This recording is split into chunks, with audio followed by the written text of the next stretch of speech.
లంచ్కి ఈరోజు స్పెషల్ వచ్చేసి chicken rice bowl, 120 grams biryani rice తీసుకొని అందులో 1.5 కప్ వాటర్ పోసి కుక్ చేసుకున్నాను.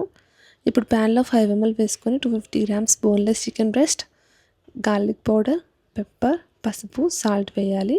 అండ్ నేను ఇక్కడ వెజిటేబుల్స్ వచ్చేసి కార్న్, క్యాప్సికమ్, బ్రోకలీ, బీన్స్ వేస్తున్నాను. ఇప్పుడు మూత పెట్టి లో ఫ్లేమ్లో మగ్గించుకోవాలి. 10 to 15 minutes ఉడికిస్తే సరిపోతుంది. మధ్యలో కలుపుతూ ఉండాలి. ఫైనల్గా చికెన్ అండ్ వెజ్జీస్ చక్కగా కుక్ అయిపోయాయి. లాస్ట్లో మీ స్పైసీనెస్ని బట్టి తగినంత కారం వేసుకోండి.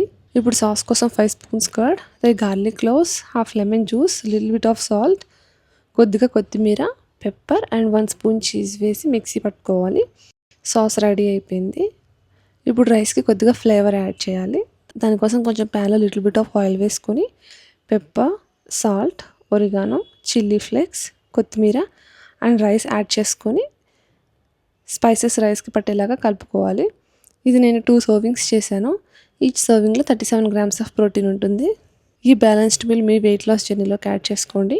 Please like, share and subscribe for more healthy balanced meals. See you again in the next video. Bye.